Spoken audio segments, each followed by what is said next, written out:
And we begin this morning with a live look at St. Peter's Square. Just moments ago, Pope Leo XIV offering his first Sunday blessing to the estimated 150,000 people gathered.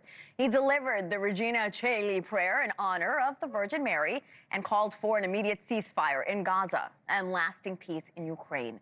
NewsNation Robert Sherman was in St. Peter's Square during the Pope's blessing just a few moments ago. That's where we find him this morning. Robert, good morning from New York. You've been witnessing history all week. Break down what happened where you were, again, just a few minutes ago.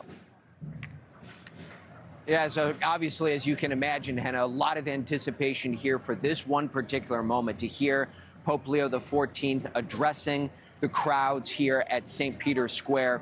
It's just massive in size. The influx of people that have arrived here coming from all over the world, and the number of people who have poured and stood shoulder to shoulder inside of the square to witness all of it, it really just underscores how much people have been waiting to hear what Pope Leo XIV would say, what direction he would bring the church in, and what his main messaging would be. And you were able to glean quite a bit of bit of a better idea as what he just said moments ago. There's a big focus here on peace and unity, but also spoke at length about the situation in Ukraine, calling for an immediate and lasting ceasefire there, calling for a ceasefire and the release of all hostages in Gaza as well. This is something that certainly a lot of people anticipated that he would convey a message of peace, but in his first remarks, focusing rather heavily on those topics there. Hena?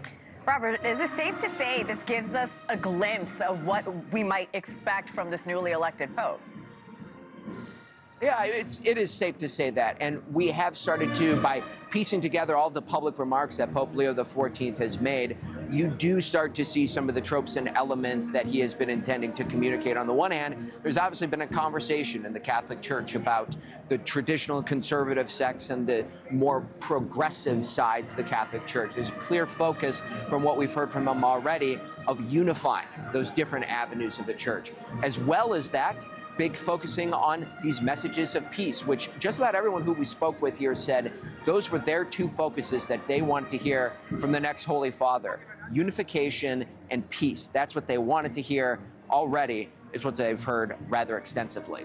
Hena? Robert, I hear the band behind you. Go have a good time with Will and your producer and your photographer. We'll check in with you all morning long. Thank you again. Robert Sherman live in Vatican City. We appreciate it. Thank you for watching. Subscribe below and download our NewsNation app right now on your phone, and you will get fact-based, unbiased news for all Americans.